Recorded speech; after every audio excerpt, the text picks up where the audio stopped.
Hablaremos de algunos estafadores. El primero de nuestra pequeña y simpática lista es un señor llamado Monty Gregory, que hizo una fortuna vendiendo títulos de nobleza. Había, a principios del siglo pasado, del siglo XX, mucha gente que deseaba comprar títulos de conde, de marqués, etc. Esto sucedió en Londres apenas terminada la Primera Guerra Mundial. Por esos tiempos, el primer ministro, Lloyd George, vendía abiertamente honores en un intento por incrementar los fondos públicos. O sea que sí había una venta de títulos que hacía el propio gobierno.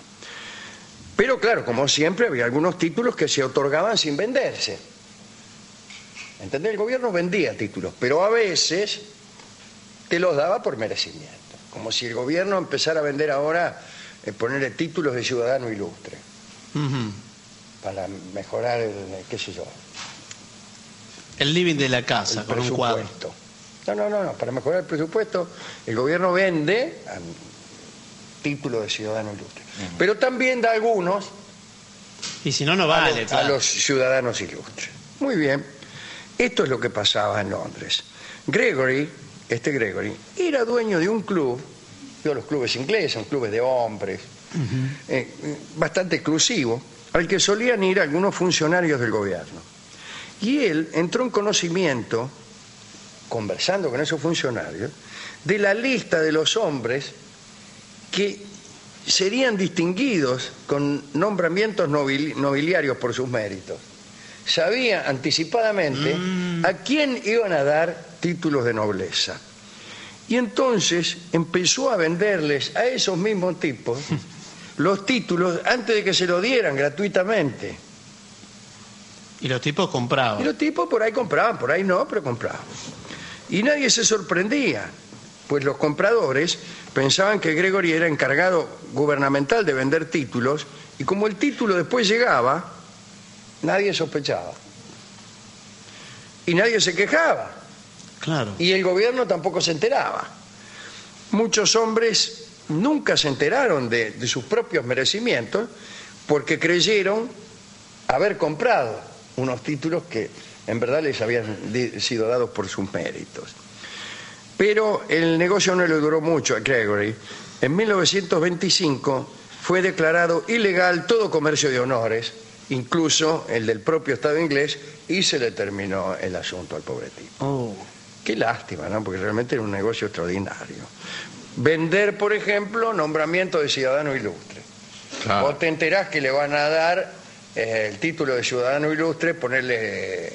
Enrique Pinti, que le dieron hace poco. Claro, bueno, ponete que ahora se lo den a usted, ponele. Sí. Entonces yo me entero que se lo van a dar a usted, y digo, mirá, Barton, si me da tanta guita, yo te puedo mover, estoy con el asunto de los nombramientos de ciudadano ilustre. ¿Estás en eso? No, sí, dame 1.000 pesos. Te da 1.000 pesos, te nombran ciudadano ilustre y vos me hacés propaganda. Si este tipo, el poder que tiene. Bien. Otro estafador. Arthur Ferguson nació en 1870 en Escocia. Había estudiado teatro cuando era chico. En la adolescencia había trabajado en una compañía teatral. Y un día viajó a Londres y allí comenzó a ejercer su profesión de actor, pero con fines que no fueron precisamente artísticos. Ferguson se paraba cerca de los monumentos y los estudiaba con aire de profunda concentración. Cuando se acercaba algún turista y hacía alguna pregunta acerca del monumento que el tipo estaba mirando, Ferguson empezaba su actuación. En una ocasión estaba caminando alrededor de la columna de Trafalgar Square y se acercó un turista norteamericano de Iowa llamado Cooper, y Cooper le preguntó por el monumento, que por cierto era el monumento al almirante Nelson, que está en la punta de una columna.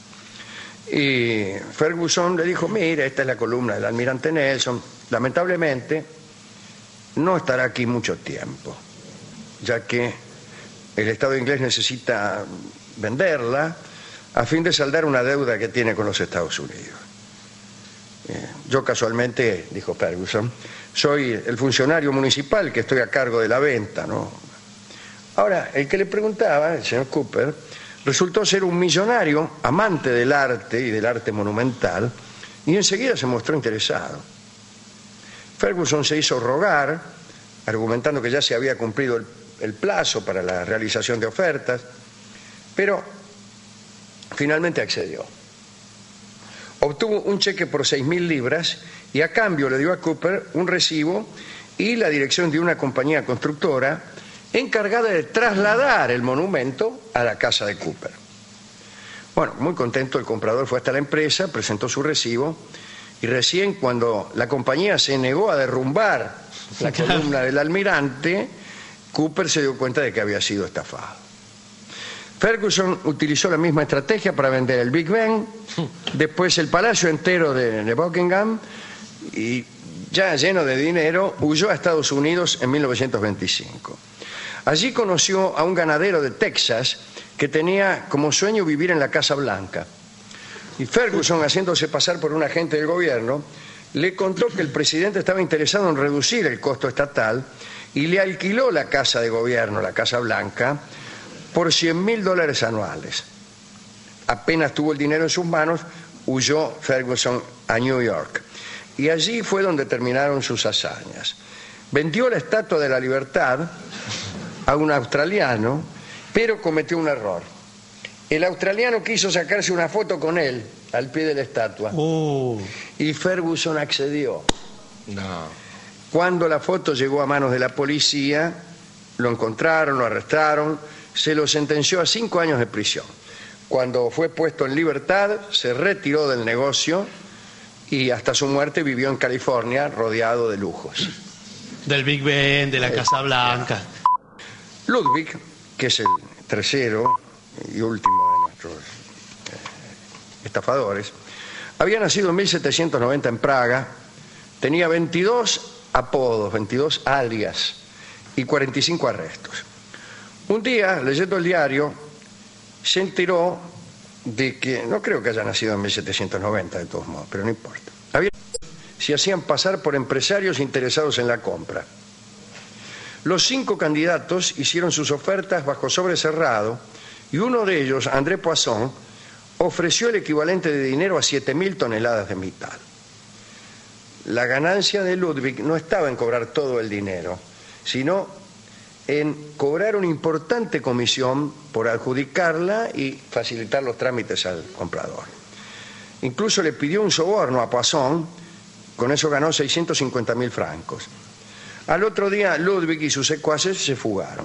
Poisson, cuando se enteró, estaba tan avergonzado que ni siquiera fue a la policía.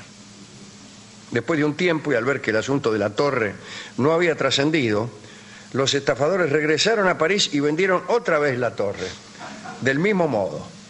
Pero esta vez sí fueron denunciados y debieron huir. Se fueron a los Estados Unidos, donde se quedaron sin dinero. Ludwig entonces inventó una falsa máquina de falsificar dinero. Mire usted. Una falsa máquina de falsificar dinero. Naturalmente el cliente también debía ser un aspirante a piola. Se trataba de estafar a un estafador. Y así lo hicieron. Le vendieron la máquina a un empresario que deseaba duplicar su fortuna, se llamaba Ever Lover. Bueno, la máquina por supuesto nunca funcionó y Ludwig se fue con el dinero a Chicago. Allí, en 1927, se hizo amigo de Al Capone, que lo llevó a trabajar con él y se transformó en el falsificador de dinero más importante de los Estados Unidos. En 1934 lo arrestaron, pero se escapó de su celda por una ventana colgando de una sábana. Se fue a Pittsburgh y cambió su identidad por la de un jubilado llamado casualmente Arthur Miller. La libertad le duró poco porque la policía lo encontró y fue en cana por 10 años. Estuvo en Alcatraz y allí murió en 1937. Había falsificado 164 millones de dólares. Le daba la maquinita. Trabajaba muy bien. Sí. Pero me gustó la falsa máquina de falsificar. Hemos ido a la discoteca y el discotecario primero trató de venderme... De sobornarlo. ¿Qué le quiso dar? Me quiso vender una parte del obelisco, no toda. ¿Qué parte le vendía? La de la ventana. La de la ventanista, pero dijo que ahí había como una especie de buhardilla que estaba fenómena para llevar mina. Y llega cansado. Y después me dio este disco que ha sido compuesto en honor a cualquier clase de ventajero, atorrante, estafador, y se llama Cara Rota, en la versión clásica de Carlos Gardel. Adelante.